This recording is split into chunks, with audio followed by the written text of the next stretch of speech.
Hey guys, welcome to Neighborhood Comics here in Savannah, Georgia. My name is Lee. We're going to play this again. What's happening? I'm really excited that you're joining me today here at the shop. We've got some fun stuff happening, and I can't wait to share it all with you. So today, here's the rundown. It's New Comic Book Day. There's lots of good stuff on the shelves, including the book we're going to talk about today. That's Chained to the Grave, #1. We're so happy to have Sherron, who is the illustrator artist on this book, joining us to talk about it. Other things that are coming up. Want to make sure you guys know about February 14th. It's Valentine's Day, so don't forget that part of it. But the other part of it is we are going to be open 2 extra hours on Valentine's Day this year. We're going to be opening at 12 and closing at 6. It is our next Dollar Day. So if you've been to one of our Dollar Day events before, you know they're pretty cool. We do lots of specials. We have lots of stuff that's never been on the floor before. That is definitely the case this time as well. We'll be following safety protocols. Boxes will be spread out. We're actually going to have some of this outside, weather permitting, to help make room. We have a lot of books that we need to get rid of. So if you're coming out to Dollar Day, here's what you need to know. For the first 4 hours, all of the designated books are $1. Then they go for the next hour, they go down to 50 cents. Then they go down to $0.25 for the final hour. So come early, get the good stuff, then come back at the end and clean us out. We have a lot of books. We're about to close a deal, hopefully on another 40,000 plus issue collection. So we need room for more comics. So come take these comics, please. We will be happy to rehome them with you. I also want to remind everybody that we have our publishing imprint that we started this year. Our first release for that is All These Perfect Crosses, written by Craig Finn of The Hold Steady and illustrated by Andrew Greenstone. That book is going to be released on March 3rd. Please ask your local comic shops to carry it. We are distributing it, and we've already got a handful of shops all around the US who are going to be carrying it, which is really exciting. And of course, you can pre-order your copy direct right now at perfectcrosses.com. All right, I think I've done all the business. We're going to talk Chained to the Grave. I'm going to bring over friend of the store, one of my favorite people, Sherron. She's going to go 3, 2, 1, and here she is. Hi, everybody. I'm so happy that you could be here today. You are, seriously, I say this and people are going to like just rib me that I'm not being serious, but you're one of my favorites. So I'm glad you're here. This is absolutely my pleasure, and you're one of my favorites too. Oh, okay. So almost a year ago to the day, you were here in the store and you were doing a signing of a very different book than the book we're going to talk about today. No spoilers yet. No spoilers yet. You were very kind to stop by today and sign a handful of copies of Chained to the Grave #1. We've got those up on our website right now. So even if you're not local, you can pick those up at the website. Basically, if you pick up a copy of Chained to the Grave #1 from our site, it's going to be signed for the next week or so. So make sure you go ahead, hop in, grab that at shop.neighborhoodcomics right now. So before we talk about Chained to the Grave, I have so many questions. I feel like we've been able to chat in the shop, and I've had so many of your students come in. Kate's a sequel professor at SCAT. For those of you who don't know, her students love her. Of course they do. And I love them. But I am really curious about your kind of beginnings. I love everybody's origin story. And do you remember the first time that you got a comic, or that you like saw something that we now would classify and recognize as sequential art in your life? We were not a comic family. That was not how I grew up. So I was not one of those kids who knew this was something I wanted to do from the very beginning. I have these vague memories of, it was right around the time of the big Death of Superman event was going on. Like I had these really, really vague memories of going into a shop and like, because my brother got that, and then I had found this weird graphic novel of Moby Dick, and I don't know. I was really young, and I like so. It didn't obviously like sort of stick beyond just like, I'm like, I know this is a thing that happened. And I'm like, oh, now I'm going to have to go look up and see if that book exists or if this was just a fever dream. But But It's been adapted a couple of times. There are, I've got a Classics Illustrated right in the office of it, but I'm betting it wasn't that. So like an early 90s graphic novel edition of Moby Dick, and I don't know why my small child self was gravitated toward it, but it is what it is. But beyond that, like, I was more of a newspaper comic strip, like, read the funnies every morning with my breakfast type, because I'm old enough that we still got the paper every morning. We still get the paper. I like things like journalism. and so, and of course I had the good luck of growing up during like the Calvin and Hobbes and Far Side era, the good shit, right? Yeah. And so that was really kind of like my beginnings of comics. But what got me really, really into comics was actually, like, I was probably about 13 or so. It was like 97. And I had been kind of like circling around and was like, what is, like, I want to know more, but like comic shops are intimidating. And there was one right down the street from me. And I was like, I'm going to do it. I'm gonna, get up all my courage to be this awkward teen girl and going into a comic shop in the 90s, which not exactly the most, welcoming spaces for young. My heart is breaking for you already, but I'm hoping this has a happy ending. I know it does at some point, but go ahead. It does eventually. And so I go into the local shop and I'm looking around and I'm pulled in to those beautiful Dave McKean covers on the Sandman bound volume. Like, and I mean, to this day, I'm still just like utterly like, I mean, oh my God, right? Like, they're just so gorgeous. Like, my favorite, I collect tarot decks, and my favorite deck is, of course, the Vertigo McKean deck, so on and so forth. But so I'm like drawn into them, and I have it in my hand, and the shop owner comes over and like physically takes the book out of my hand, puts it back on the shelf, and like points to the dark back corners, like, the manga's over there. And I was like, and at that point, like, it's 97. I'm like, what the? It's not manga. Like, yeah, that's so weird. It was the weirdest thing, but I'm glad that he did, because this was late 97. So the McScene, which was what Tokyo Pop was before it was Tokyo Pop, and before it was a publisher specifically. Like, it was this sort of, they were trying to do like a Shonen Jump sort of thing where they'd have like a different, like a chapter, but it was a monthly book, and it was called McScene. And they had Sailor Moon, Parasite, Harlem Beat, Ice Blade, and I think Magic Knight Rayearth. Like, okay. So you're thrown off the deep end on like, here's completely into the deep end and of literally everything. And like, and then at that time, everything was like, they had like blown it up to the, to the traditional comic format and size, and pages were flipped, and like panels were cut and flipped and pasted. And this was also the era that Dark Horse was doing monthly issues of Blade of the Immortal. Oh yeah, and of course. So like, I was literally shoved off the deep end into like all sorts of madness. But if any of y'all out there have not read Blade of the Immortal, if you want to see the most beautiful violence lovingly rendered on the page, please pick it up. Like, the brand new deluxe hardcover is right behind me down here, and it is it like weighs like 10 pounds, and it's gorgeous. Oh my God, So my mother gave me a gift certificate to your shop for they have mailed it to her. And so, and I forgot to bring it in with me when I came in today, so I have to come back, and I might have to get that. Like, well, the guys didn't realize today I had actually put it under your name on your account, so you don't. I got you. I got you covered. I was like, just in case this gets lost, I want to make sure she's taken care of. I was wondering if you'd recognize my mom's last name, and she got that. I figured the name and the state that there was a chance. Right. Yes, it was totally. So, oh man, I might have to get that fancy dancy hardback Blade of the Immortal. It's got like the cloth bookmark sewn in, so you can save your spot in all the hyper violence.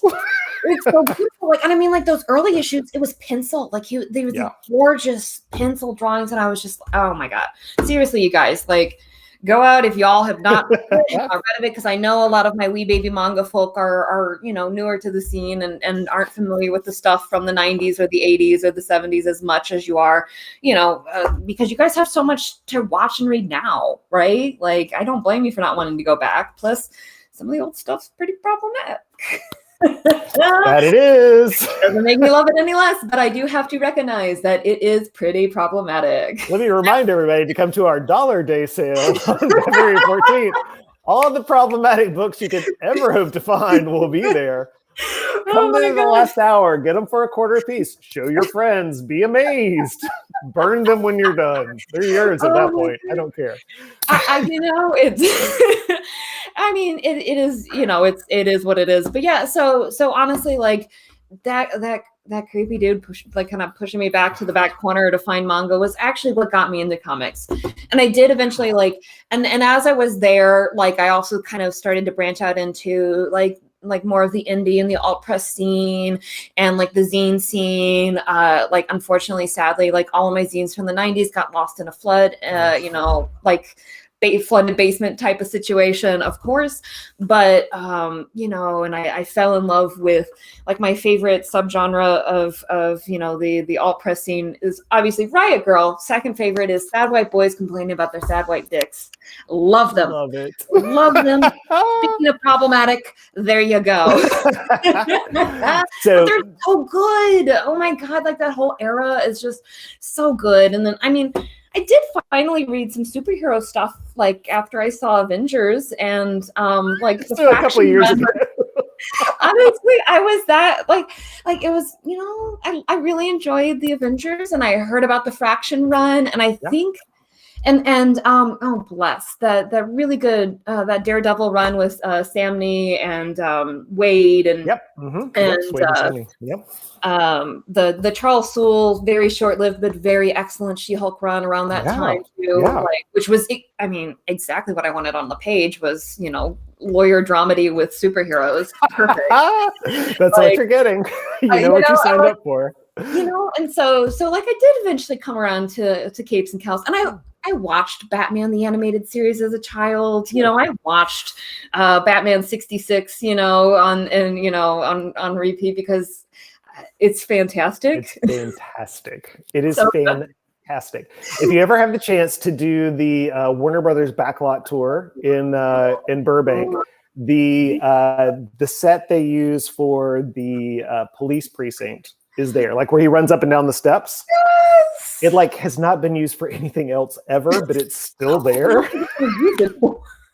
Insane. Oh my God. That was the one thing I was just like, this is a thing. This is a physical thing. I loved I'm not old enough to have watched it in real time. I did watch it in reruns as well, and it is amazing. It's perfect. That's why I'm not a dark and gritty Batman. I want my Batman campy. I want the weird, goofy villains. I love that. What's the best?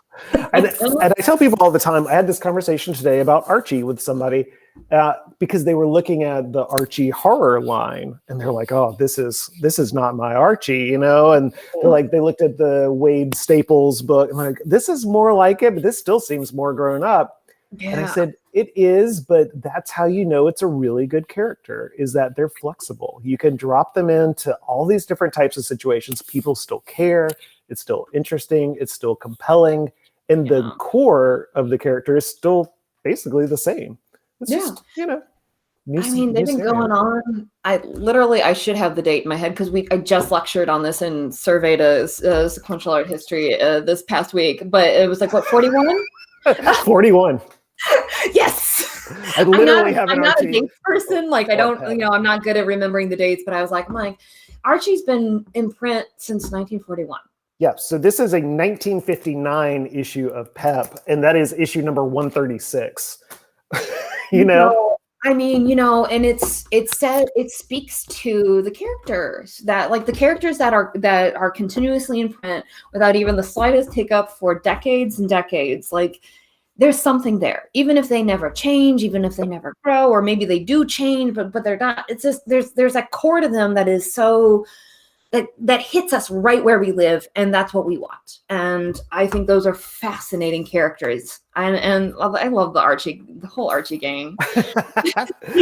And the Archie digests that you can still pick up, we get them from time to time, but you can still pick up at every supermarket in America at the checkout. Right? Those are, other than the fact that they play video games and have cell phones now, are the exact same books that they have always been putting out. And, and I have plenty of friends who aren't comic people, but are like, I read that as a child. Yes. You know, like that's all we go to the grocery store, I'd get whatever issue was at the checkout. I didn't care about, you know, which one because you didn't need to get them all in order. You just picked up whatever was there. And the digest is like 100 pages, like 10 different stories and 100 pages. Right. And yeah, it did not matter. No, you know, and that was a large chunk of my female friends. You know, Yes. they weren't comic people, they didn't grow up to be comic people, but they loved growing up and reading Archie and picking up Archie at the supermarket store. And so, you know, it's really sweet. And they're honestly, as an adult going back and looking at it, you can tell it was a bunch of dudes in a room writing this book. Like there's some stuff with teenage girls. Right. But the fact that Archie and Jughead were such betas, like they were never going to hurt anybody. You know, they were in it to appreciate and to be a part of the fun and not to be creepy and predatory. Thank God. Enough about that. So you're that first comic shop. Right. What town was that? Where were you at that point? This was in Hazelwood, Missouri, which was a county of St. Louis. I grew up. I was born and raised in St. Louis, Missouri. Go Cards! It's in the DNA. You gotta love baseball if you grow up in that town, even if you don't care about sports. So yep, that was right there in my neighborhood, and I won't say the name because they have changed over the years and have gotten a little bit, you know, gotten a lot more, you know, warm and welcoming. But yeah, that was definitely. Well, it is interesting that the payoff still worked. You know what I mean? I definitely have been in my share of comic book shops that were not friendly to a 40-year-old white dude, much less to a child or to a girl or to any other number of different things that they may think they have to gatekeep against. So that's a really kind of a common thing. Did you ever come back around to those Sandman books? Did you ever pick them up? Or I did actually. Yeah. I did. I came back around in college. So actually it was probably like after I read them, because I was probably like literally like 20, like even 20. And I'm so glad I didn't read them at 13. It's not that it was, I mean, there is some material in that isn't super appropriate, but I've been reading like, we had a very lax policy in my house so that like if it was on a bookshelf, I could read it, and I just had my parents about it afterwards. And so like I was reading, you know, Grisham and Stephen King and stuff in like 5th and 6th grade, and like, you know, and Dean Koontz and Clive Barker, like, I mean, like way too young. Like I have this distinct memory of sitting in class in 6th grade. Like I was always the kid who'd get their work done. And so I'd have a book in my desk and I'd pull out John Grisham's The Client. And as you know, it's a sunny, lovely day. And I'm just sitting here and I'm opening up to page 1. And like that book opens with a very explicit suicide witnessed by a child. I remember that book. I was a little bit older than you when I read it, and it still left a real impact. I love that policy, though. I love that idea that your family was like, it's a book. It's here. Read it. If it bothers you, or if you have questions about it or whatever, let's talk about it. And I remember being struck by that, and it was the first time in my life where I realized, like, okay, there are some things that are not for me, like that I'm not like, you know, and not necessarily like for me and like my taste or whatever, like literally like I'm not the target audience. Yeah. Obviously, right. I was a 6-year-old girl, or 6th grade. So it was like 6-year-old would be a whole different story. But oh my God, no, 6th grade was at 12, 11, something along those lines.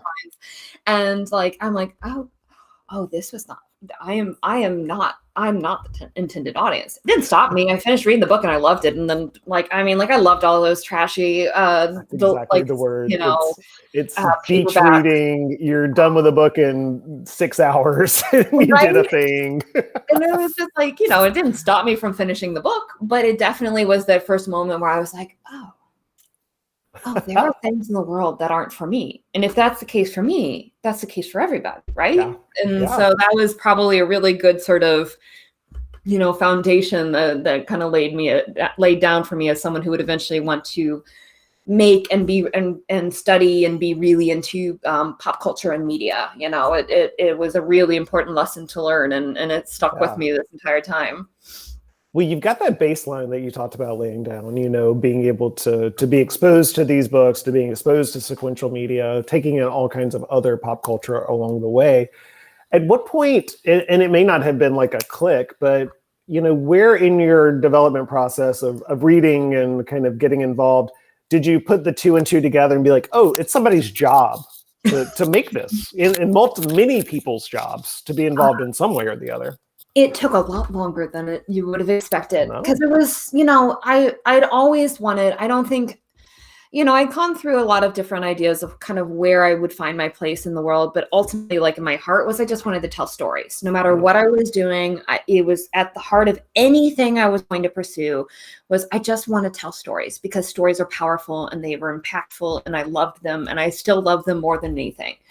And, but I just never, writing and illustration and like literally anything but comics. And it wasn't until I was in grad school, and I was in grad school actually to get my MFA in illustration. And I was at SCAD, and that was back in 05 to 07. So many moons ago. That is literally yesterday, but okay, go ahead. It feels like it. And then you actually look at the calendar and you're like, sugar. Oh my goodness. Like that was actually a lot longer ago than I thought. But we had to take a couple of electives. And I at that point I was reading comics regularly and I was really interested in comics. And so I was like, I'll take a couple of electives over in the sequential department. And one of them was a writing class. I hate to say this, but Mark's probably not watching this. It was with Mark Nees, and like he can never know, because I was a terrible student. I can't imagine anyone would ever remember me beyond like a year, let alone 13, 14, 15 years down the line. But it was so important. Like that was the class that like really opened my eyes to be like, oh, people get paid money to do this. Like, yeah. Oh, this is someone's job. Oh, this is a job I can have? Oh, okay then. And I can write and I can draw and I can because I loved both sides of the coin, but I couldn't ever quite make it line up. And then it was like, God damn, it's comics. Comics puts everything I love all together in one package. I love it. And I especially love that you have part of that history is in picking up zines, seeing self-published stuff, seeing stuff published by independent, smaller publishers, and not coming to it just from the cape, the traditional kind of cape angle of everything's this big budget blockbuster. Like there are people telling small personal stories. There are people being sarcastic. There are people being funny and scary and everything in between, which those manga anthologies, a big part of that is that you're getting just anthologies in general, I think are so great because they can be so informative for people who don't, read outside of your genre or whatever. So that's really interesting. So if you were just going to go the illustration track, what did you kind of see yourself, working on as a professional? I was, when I came out, I just kind of was like, let's see what sticks. And that was my dumbness of realizing I needed to pick a lane and stick in it. And that was another thing that also I was like, oh, I should have realized I was doomed to fail as an illustrator because I didn't want to draw the same way and the same thing for the same people, year in and year out for 30 years. I wanted to chase every sort of particular path and tell every kind of particular story and change up my style so that it suited the story and this, that, and the other. And so I kind of was just floundering, I was like, let's do this. Let's try that. How about this? And without realizing that that's, I needed to, like I said, pick a lane and stick in it. Yeah. And it wasn't until I was, I was kind of frustrated and I kind of came and went from making comics. I did a pretty extensive web comic back in, when I was in grad school, ended up being about 200 pages, what have you. I know everyone says don't do a 200-page comic for your first comic. My first comic was 200 pages. And I mean, I don't necessarily advise it either, but boy, howdy did I learn, but then I'd kind of taken a break from that. And then I was circling back around maybe 5 or 6 years later and was like, man, I'm just not content with what I'm pursuing, and nothing seems to fit, and nothing seems to feel right. And just for fun, I'm going to do another webcomic. Like I've forgotten how to draw and write comics. Not that I ever really properly learned. It was all self-taught anyways, with the exception of that one writing class. Shout out to Mark. Shout out to Mark. And so but I was like, all right, this will be a chance to kind of get my feet wet again and like relearn how to do all of this and to just kind of enjoy it.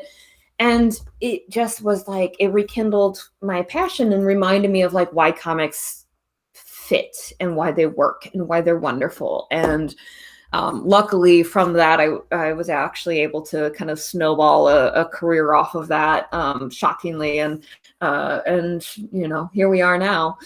So off of that second webcomic, so that actually led to you.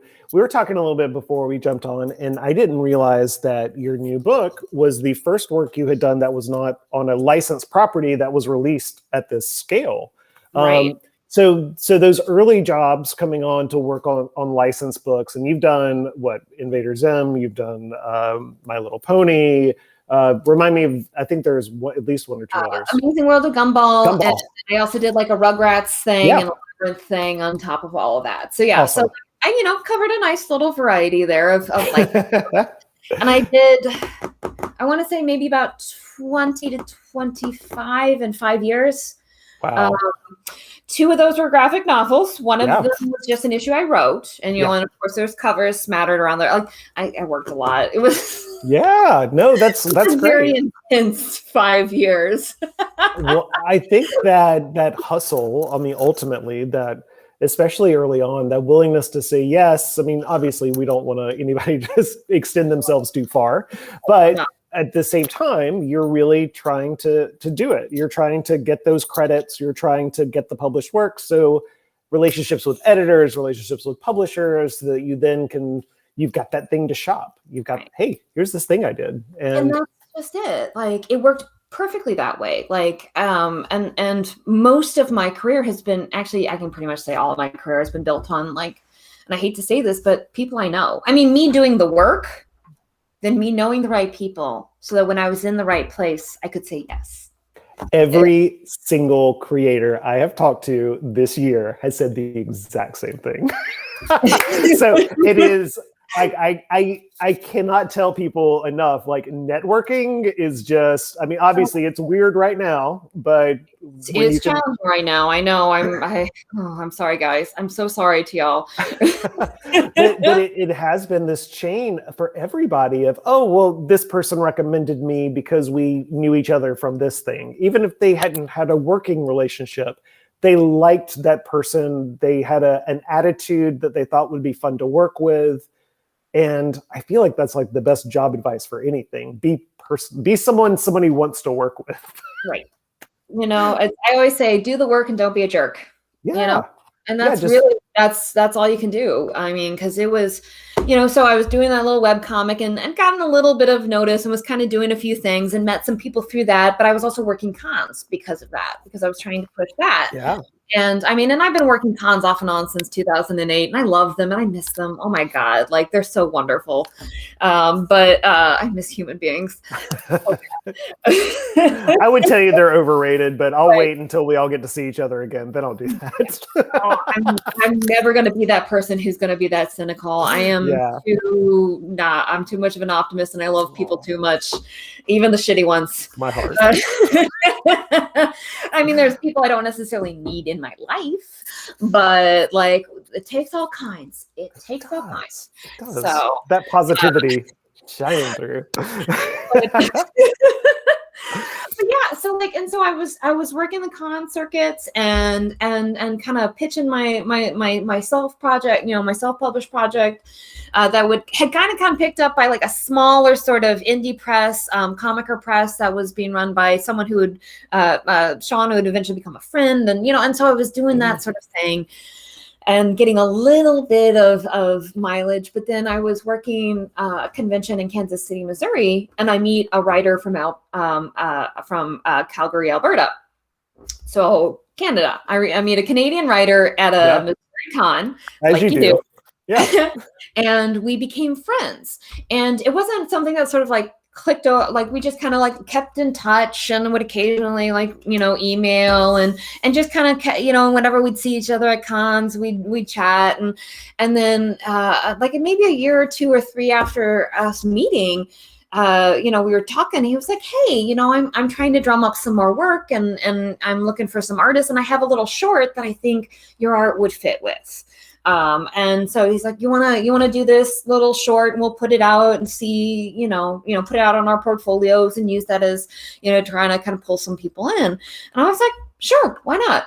And so we did that, and he had already had some published work at Boom. Mm. And one of his old editors at Boom saw that comic on his Twitter when we posted and shared it. And she turned around and emailed me and was like, "Hey, like I need someone to do a story on this Amazing World of Gumball anthology. Like, are you game? Also, if you want to, you can also write it." That's just how. Yes. Well, that's all the things, right? That is, number one, the person, you know someone, you get the ball rolling. Number two, you put the work out there.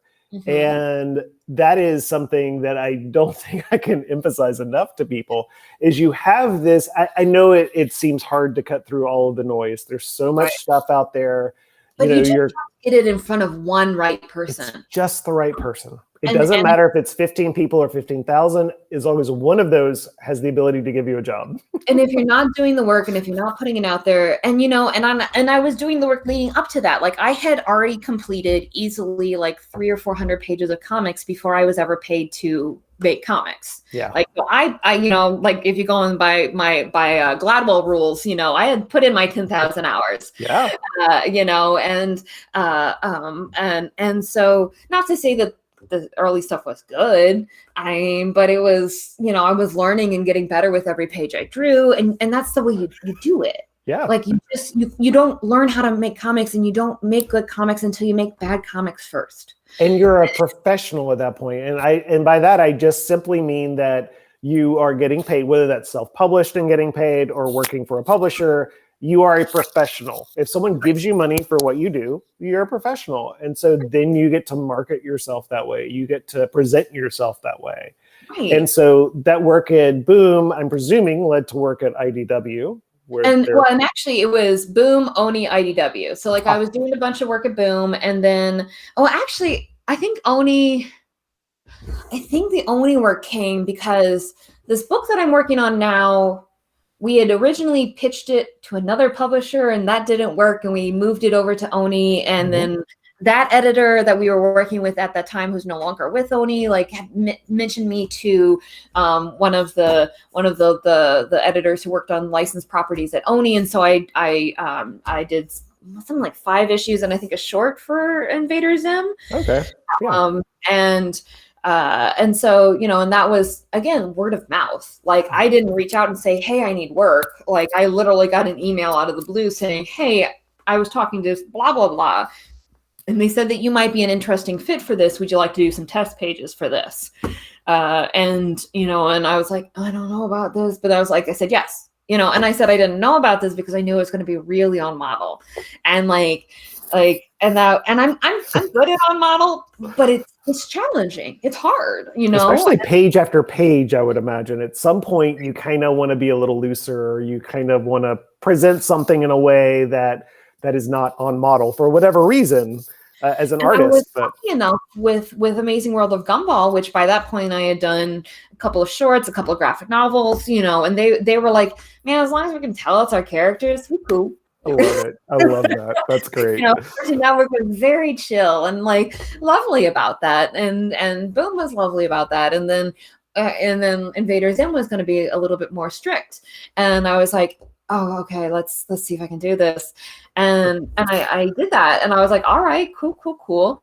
I don't actually know how my name got over to IDW. I have no flipping clue, because again, it was an email out of the blue. Yeah.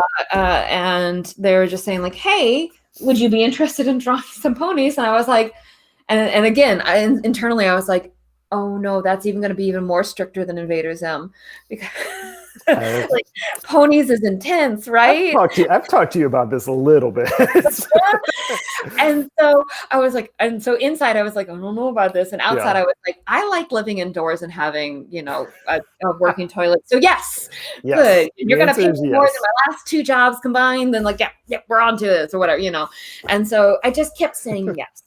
But there was definitely a month where I was drawing Rugrats, My Little Ponies, and Invader Zim literally all at the same time. And so I was having to jump between 3 very distinct. Obviously before you were teaching, because that would have been impossible at that point. There were days where I was like literally drawing in 3 different styles in the same day. And I'm just like, what is my life? What is And it's so fun. It's not digging ditches, but at the same time, it's a lot up here. It's a lot of mental real estate that takes up. It is a lot of mental real estate. And I mean, don't get me wrong, it's mental real estate that I was happy to use, and I learned a lot, and I worked with some amazing people, and I'm really proud of the books that I put out. You know, the Ponies books were also a really good time. And the nice thing about that IDW connection was when you know, the boys came to me with Chained to the Grave. Let's bring it back to what we were actually supposed to be talking about today. We always are going to get there. The whole idea. Look, I take the long road, but I get there. I'm so sorry. It took an hour to get to promoting my book. Don't apologize to me. I'm having a blast. So by the time the boys came to me with like this pitch idea, and we were kind of batting around like, where should this go? Because it's weird, you know, like the story is weird and the art's, you know, they were like, do what you want to do. And I was like, well, it's going to be weird because I've been drawing licensed kid books for the past 5 years. So, you know, if you let me go buck wild, I'm going to go buck wild. And so we were just kind of trying to figure out where to try to even reach out to. And I was like, you know what, guys, I don't know if there's necessarily a place for it there, but there's some interesting books coming out of IDW. Let me reach out to my editor that I work with on Ponies, Megan Brown. Hi, Megan, who is a doll.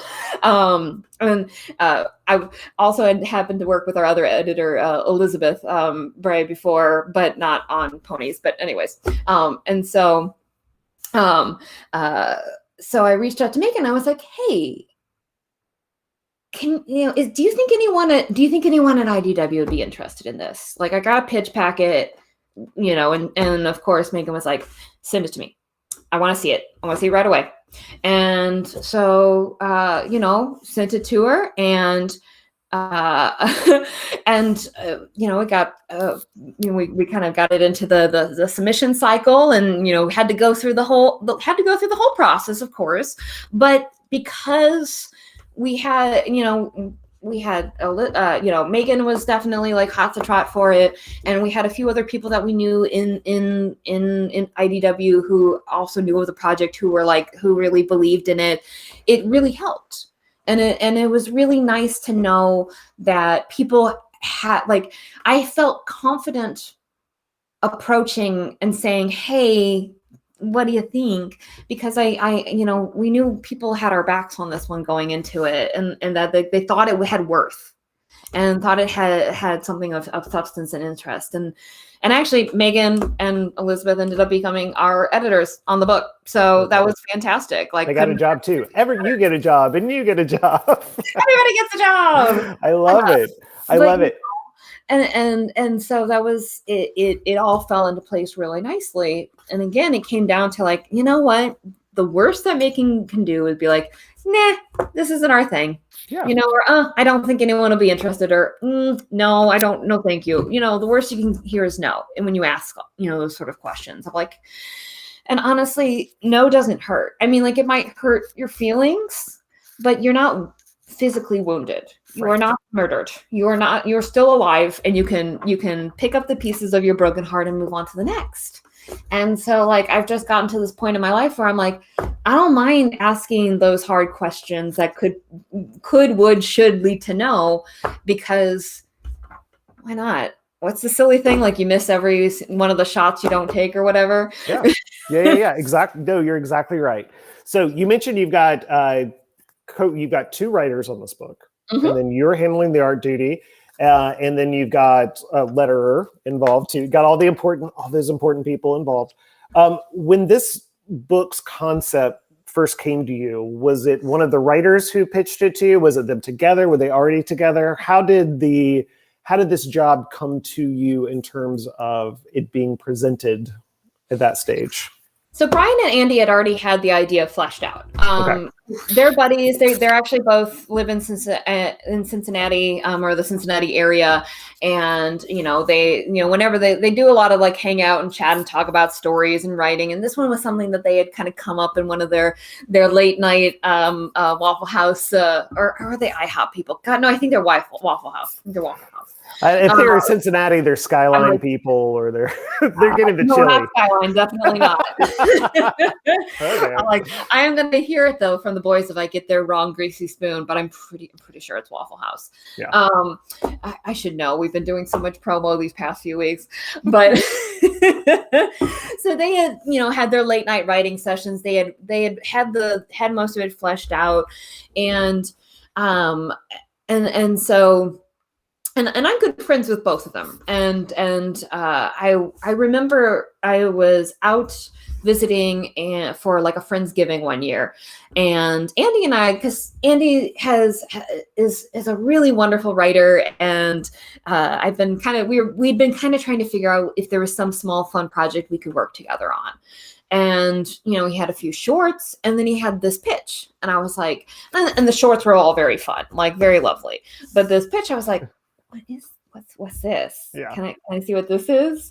And so then he was like, hey, Brian, like, come on in. Like, and we chatted about it, and they were like, yeah, like, let's give this a whirl. And it worked out beautifully, It is a really interesting story. When it was first pitched to you, did you kind of get the full arc at that point? Like, did you know automatically kind of what the resolution was going to be, or did they just have the kind of tease in the intro at that point?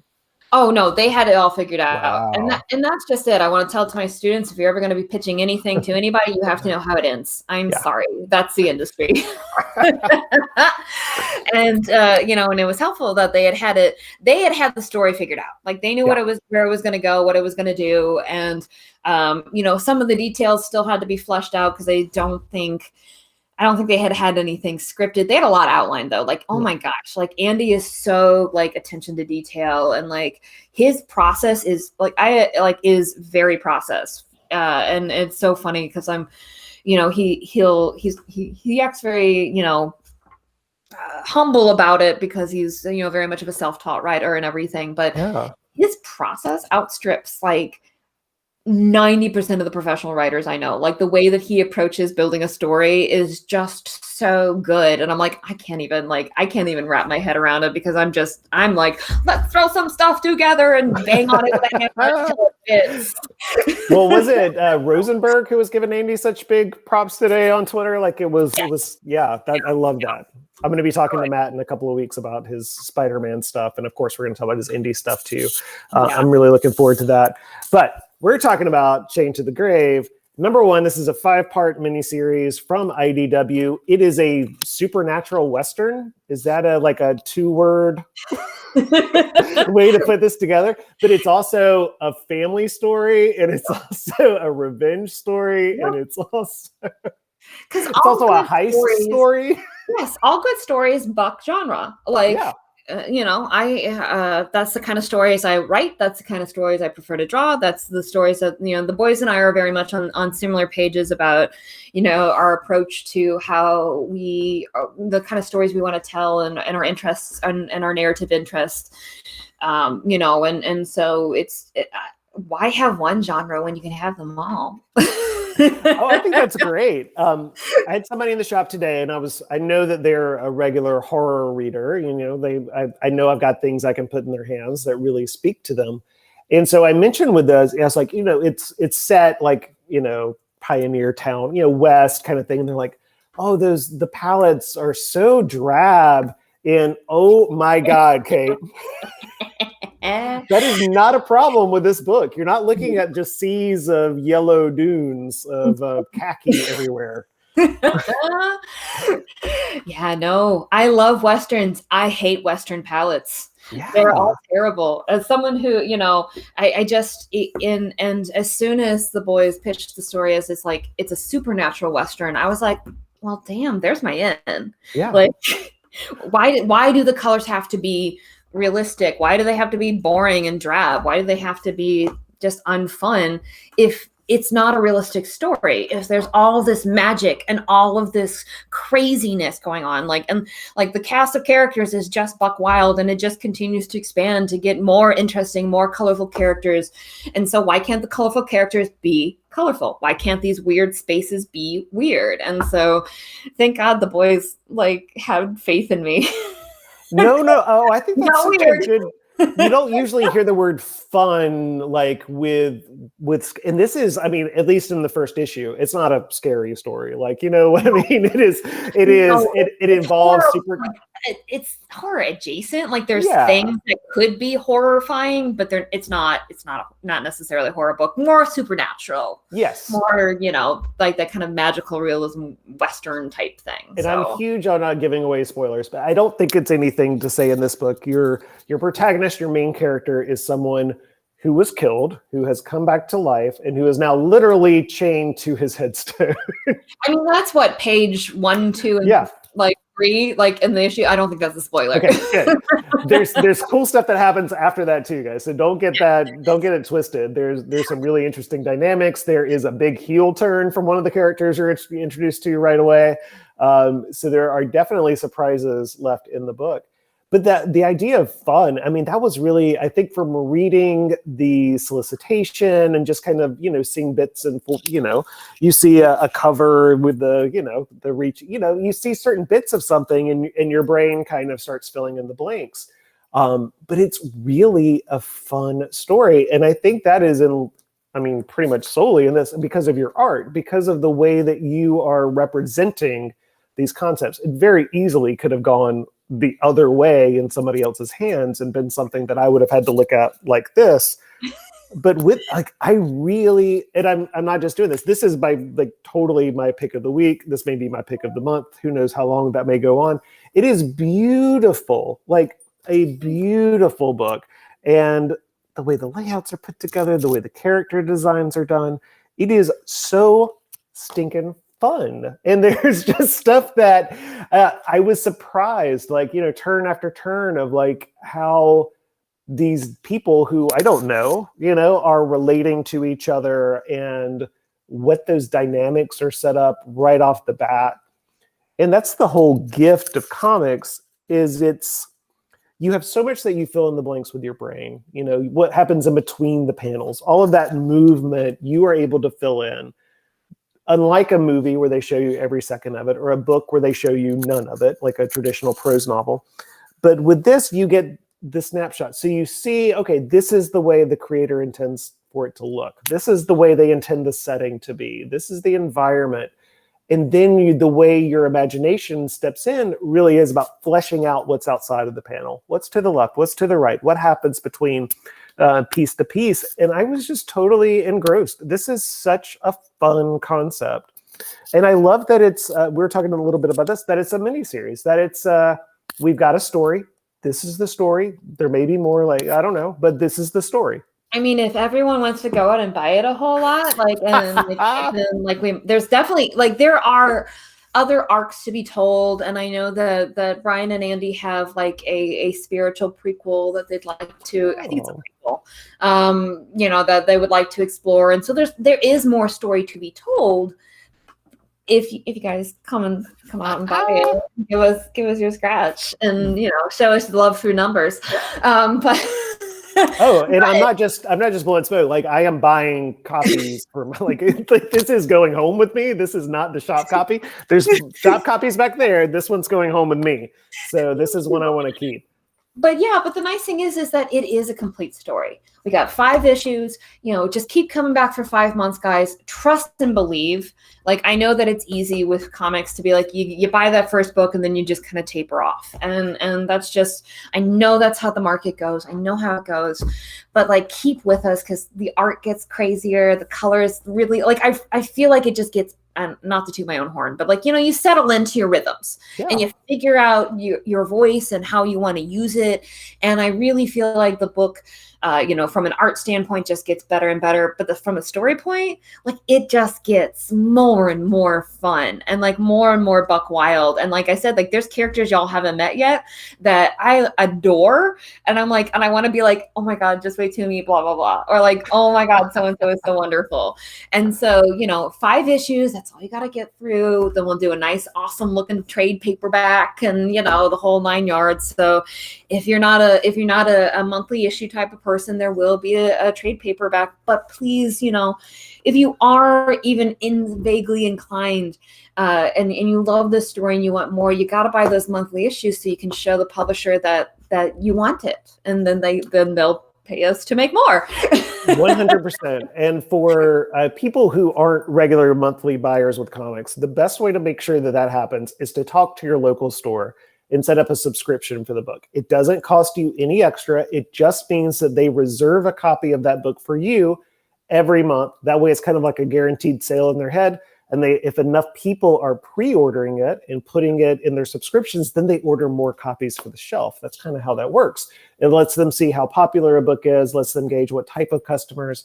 And so if you have not set up a pull list or a subscription, depending on whatever your local shop calls it, this is a great one to do it because like Kate said, it's 5 issues. Yeah. You're only getting so deep into it. You're going to be spending $15 per, or $20 with tax, plus tax to get the whole series. And as much as we all love trade paperbacks, we all love graphic novels, they look great on a shelf. You got the spine, you got the whole thing in one book. There is really something that can't be beat by holding a traditional format comic, getting it the way these things have been put out since the 40s, and having that kind of hand-me-down experience of what that is, whether that's nostalgia for somebody like me, or if it's for somebody who's new to it and can feel connected in a way to this really unique method of storytelling that still has legs for a little bit longer. We'll see. Hopefully a lot longer. Yeah, I know. I'm looking around like, God, I hope this stays around. We'll figure it out. We'll make this transition work, whatever the transition may be. We'll make a new normal and we'll figure it out, because comics are, I feel confident that maybe not in the current format, but comics in general are here to stay. I mean, like you look at the numbers that some of the graphic novels are pulling in these days. You're like, people want comics. We just have to figure out. Uh-oh. Did we lose Kate? She's posed in such a beautifully still way. I'm going to carry on with that part. Oh, you're back. Yay! I was like, oh no! You were frozen just mid. It was great. We were talking about how people want comics. Comics are here to stay. And I was just going to put a little tag on that especially with kids, that I have been so fortunate to see here in the store, young people who are coming to comics. It's new to them, and they're very excited. And that goes back to their book fair, and it goes back to Raina Telgemeyer's stuff. And there's so much good comic book literature and art for young people. And hopefully that just makes them lifelong readers, if that means collectors, if that means whatever. But ultimately, I think being a better reader is like being a better citizen, right? I don't know. Let's see. We got Kate. We got her on. We've got audio, but not video with you, Kate. Do we have that? Oh, we're going to try this again. Hide. We're going to see. I think there's just some connectivity problems. You guys are so patient. I appreciate you guys.